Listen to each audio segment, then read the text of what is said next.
Hello नमस्कार साथियों, कैसे हैं हम। जैसा कि हम सभी जान रहे हैं साथियों, सक्षमता परीक्षा को लेकर बड़ी अपडेट निकल के आई है, जो सीधे हाई कोर्ट से निकल के आ रही है साथियों, जिसका डिसीजन 13 मार्च को होना है और सुप्रीम कोर्ट में भी संघ ने केस दायर किया हुआ है। तो इसके बारे में बहुत बड़ी अपडेट निकल के आई है। जो नियोजित शिक्षक सक्षमता दिए हैं या नहीं दिए हैं उससे कोई मतलब नहीं है। नियोजित शिक्षकों की नहीं जाएगी नौकरी। और शिक्षा विभाग का हाई कोर्ट में शपथ पत्र दिया गया है। शिक्षा विभाग से काउंटर एफिडेविट हाई कोर्ट ने मांगा था कि आपका क्या इस पर राय है। तो सक्षमता परीक्षा में फेल नियोजित शिक्षकों की नहीं जाएगी नौकरी। जैसा कि आपको मालूम होगा कि शिक्षा विभाग के एसीएस महोदय के कमेटी में 5 सदस्यीय अध्यक्ष ने शिक्षा विभाग के सचिव ने जो 4 बार परीक्षा में शामिल या फेल होंगे तो उनको हटाने का प्रावधान किया था, लेकिन इन्होंने अपना पैतरा बदल लिया। इन्होंने कहा कि ये विभागीय परीक्षा है, इसलिए हम इसको किसी को नहीं हटाएंगे, किसी की नौकरी नहीं जाएगी। तो एक बार फिर से आज के इस नए वीडियो में स्वागत है आप लोग का साथियों। जो भी हमारे साथी चैनल पर नए जरूर चैनल को सब्सक्राइब कर ले। और आइए क्या कुछ कहा गया आज के प्रिंट मीडिया में। हाई कोर्ट का डिसीजन आपको साथियों 2-3 दिन बाद आना ही है, 13 मार्च को। उसके बाद आगे की प्रक्रिया भी होगी, लेकिन इसमें काउंटर एफिडेविट दिया गया है महाधिवक्ता के तरफ से राज्य सरकार के द्वारा कि किसी भी शिक्षकों की नौकरी नहीं जाएगी। तो आइए उसको थोड़ा सा देख लेते हैं।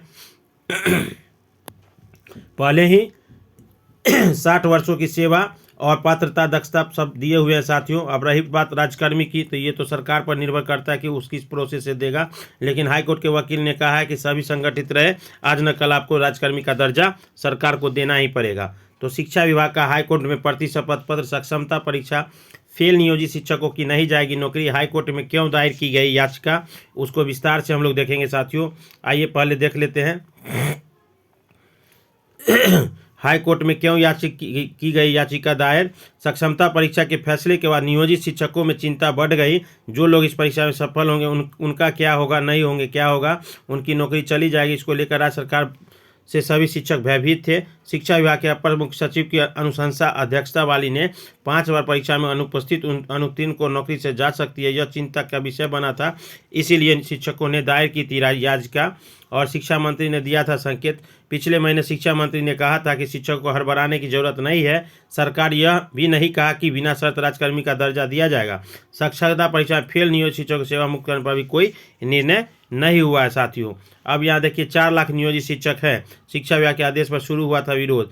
बिहार विद्यालय विशिष्ट शिक्षा नियमावली 2023 के तो पास करने वाले को राज्यकर्मी दर्जा देने का आदेश निकाला था। इसके लिए उन्हें 5 मौके मिलेंगे। अगर बार बार फेल हुए तो सेवा से हटा दिया जाएगा। संघ ने आंदोलन शुरू किया और राज्य में 4 लाख नियोजित शिक्षक 2,21,255 आवेदकों ने आवेदन किया था साथियों। क्या है नियोजित शिक्षकों की मांग। बिना शर्त राज्यकर्मी का दर्जा दिया जाए, न तो ऑनलाइन न तो ऑफलाइन। वेतनमान 93,100 से 34,500 ग्रेचुटी दिया जाए। समानुपातिक वेतन वृद्धि दिया जाए साथियों।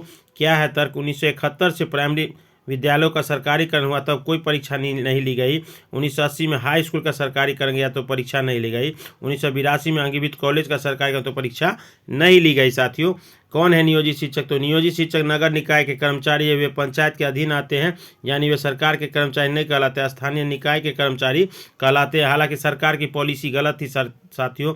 2006 में सरकार ने पंचायतीकरण से बहाली की थी और आज यही दिन नियोजित शिक्षक को देखना पड़ रहा है। क्या कहा था सीएम ने। नियोजित शिक्षक को राज्यकर्मी का दर्जा मांग करे, इसलिए इन्हें पूरा करने के लिए सीएम नीतीश कुमार पटना के गांधी मैदान में शिक्षक नियुक्ति पत्र वितरण समारोह में कहा था कि एक औपचारिक परीक्षा लेकर शिक्षकों को राज्यकर्मी का दर्जा दिया जाएगा। मामूली परीक्षा की बात कही थी, लेकिन वह मामूली परीक्षा साथियों बीपीएससी से भी ज़्यादा टफ निकली, जैसा कि अभ्यर्थियों के द्वारा कहा गया था।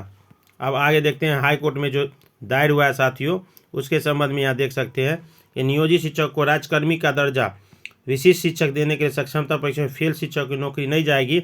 हाई कोर्ट में शिक्षा विभाग ने शपथ पत्र दायर कर ये जानकारी दी है और कहा है कि विभिन्न स्थानीय निकाय द्वारा नियोजित शिक्षक सभी को विशिष्ट शिक्षक बनने के लिए सक्षमता परीक्षा उत्तीर्ण करनी होगी। सक्षमता परीक्षा उत्तीर्ण करने पर एकल कैडर के रूप में उनका विलय होगा, जिनकी सेवा शर्त विशिष्ट शिक्षक द्वारा नियमित से होगी और वे बीपीएससी से नियुक्त शिक्षकों के वेतन और उनके बराबर हकदार होंगे। लोग सक्षमता परीक्षा शामिल नहीं होंगे, उत्तीर्ण नहीं होते हुए स्थानीय शिक्षक में बने रहेंगे और विशिष्ट नियमावली सक्षमता परीक्षा में उपस्थित न होने के कारण किसी की बर्खास्तगी की कल्पना नहीं की गई है। और समरेंद्र प्रताप सिंह और बिहार सरकार केस संख्या में जिसकी सुनवाई के क्रम में कोर्ट में सभी शिक्षा विभाग को स्थिति स्पष्ट करने का और शपथ पत्र इसके लेकर हाईकोर्ट में शिक्षा विभाग ने दायर किया साथियों। तो अब यह स्पष्ट हो गया और वह बहुत सारे वकील ने कहा कि आपको आराम से मिलेगा राज्यकर्मी का दर्जा और सफल शिक्षक की नहीं जाएगी नौकरी। होली के दिन भी बायोमेट्रिक, जैसा कि जान रहे सक्षमता परीक्षा को लेकर बायोमेट्रिक का पत्र जो है शिक्षा विभाग के द्वारा निकाल दिया गया साथियों, जिसको पिछले वीडियो में हम लोगों ने देखा था, तो बिहार बोर्ड के द्वारा निकाला गया है और उसके लिए हर जिले से कैंप की तिथि भी निर्धारित कर दी गई है। तो आज का वीडियो कैसा लगा कमेंट बॉक्स में जरूर बताइएगा और जो भी साथी चैनल पर नए हैं वो चैनल को सब्सक्राइब करें और अपने जितने भी साथियों हैं सभी को साथ ज़्यादा से ज़्यादा शेयर कर दे ताकि उनको भी इसकी जानकारी मिल सके साथियों। मिलते हैं नेक्स्ट वीडियो में। किसी तरह की कोई कमेंट है तो आप लोग ज़रूर बताएंगे। धन्यवाद।